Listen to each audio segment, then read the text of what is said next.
To date, we haven't seen any incredible evidence that orangutans and other great apes go through menopause. And this is not unsurprising because from an evolutionary point of view, to stop reproducing halfway through your life and therefore contributing less of your genes to the next generations is not a good strategy for the survival of your genes.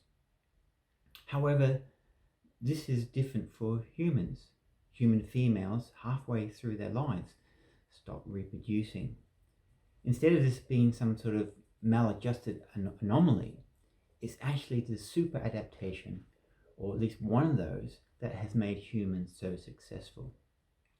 The reason being is we have lived in tribal small groups. And way back in our ancient past, a woman had a gene which made her stop reproducing halfway through her life.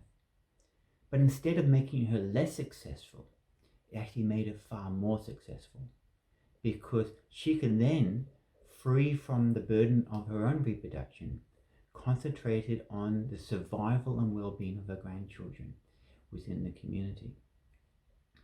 But the added bonus was, again, freed from her own reproduction, she became the cultural bastion and the source of feminine power within the community.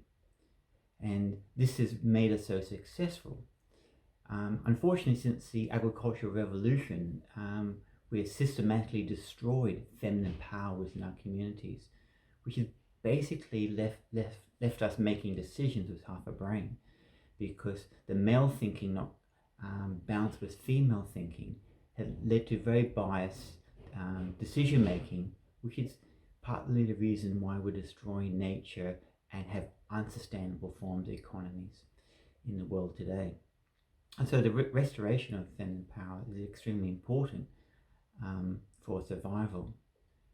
And of course, if you go to local communities, we will see that the women know where all the herbs and the spices and the medicines are, and they pass this down from generation to generation.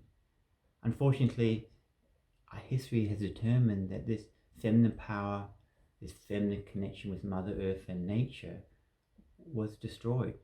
In fact, these women were called witches and often burnt at the stake.